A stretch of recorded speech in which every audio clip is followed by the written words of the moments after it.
నమస్తే, welcome to I news. నేను సోనియా. దాయిది దేశం పాకిస్తాన్ నుంచి ఒక బిగ్ బ్రేకింగ్ న్యూస్. దేశంలోనే అత్యున్నత న్యాయస్థానం పాకిస్తాన్ సుప్రీంకోర్టు భవనం లోపల భారీ పేలుడు సంభవించింది. ఈ ఆకస్మిక పేలుడుతో భవనం మొత్తం కంపించింది. న్యాయమూర్తులు, ఉద్యోగులు భయంతో బయటికి పరుగులు తీశారు. ప్రాథమిక నివేదికల ప్రకారం ఈ పేలుడుకు కారణం గ్యాస్ లీక్ లేక ఏసీ సిస్టమ్ మరమ్మతులు. ఈ ఘటనలో 12 మందికి తీవ్ర గాయాలయ్యాయి. ఇందులో 2 పరిస్థితి విషమంగా ఉన్నట్లు తెలుస్తోంది.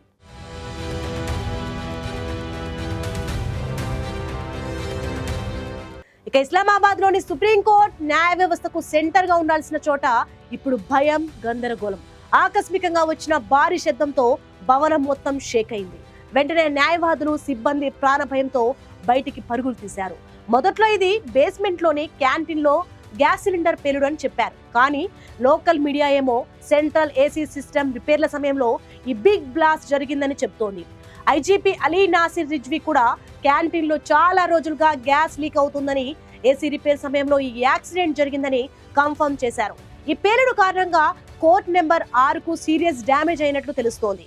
జస్టిస్ అలీ బాకర్ నజాఫీ, జస్టిస్ షాజాద్ మాలిక్ ఇక్కడే కొద్దిసేపటి క్రితం విచారణను నిర్వహించారు. పేలుడులో 12 మంది కార్మికులకు, సిబ్బందికి తీవ్ర గాయాలయ్యాయి. వీరిలో ఎక్కువగా ఏసీ ప్లాంట్ దగ్గర పనిచేస్తున్న వారే.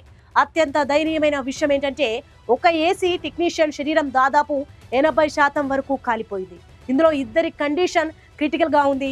సుప్రీంకోర్టు వంటి అత్యంత సెక్యూర్ ప్లేస్ లో కూడా ఒక చిన్న గ్యాస్ లీక్ ఇంతటి పెద్ద ప్రమాదానికి కారణం కావడం సెక్యూరిటీ లాప్సెన్స్ ను హైలైట్ చేస్తోంది.